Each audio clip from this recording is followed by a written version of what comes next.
Le gouverneur de la province du Tanganyika, l'honorable Christian Kitungwa Muteba, a reçu en audience ce mardi 22 juillet 2025 Sébastien Chang, directeur général de la firme chinoise Faipon, ainsi que le directeur provincial de la CGT et de responsables des services étatiques dans les buts de faire les points sur l'état d'avancement des travaux du projet de modernisation des routes RN33 Kalemi-Manono et d'une section de la RN5.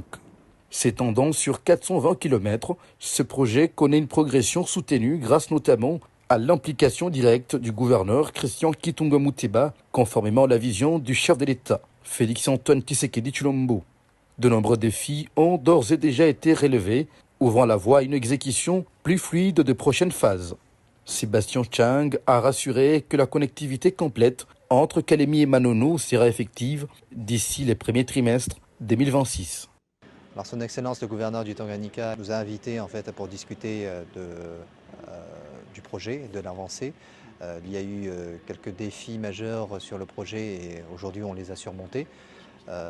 Maintenant cette séance de médiation était très utile pour améliorer la communication sur l'ensemble du projet et je pense qu'on tient le bon bout. C'est le projet de route nationale 33 et la RN5 en partie entre Manono et Kalemi, pour une distance totale de 420 km. Aujourd'hui, sur la première phase, c'est-à-dire la connectivité entre la ville de Manono et la ville de Kalemi, on est à peu près à un tiers. C'est-à-dire la connectivité, surtout c'est le pont de Kiambi qui enjambe la rivière Louvois d'à peu près 300 mètres.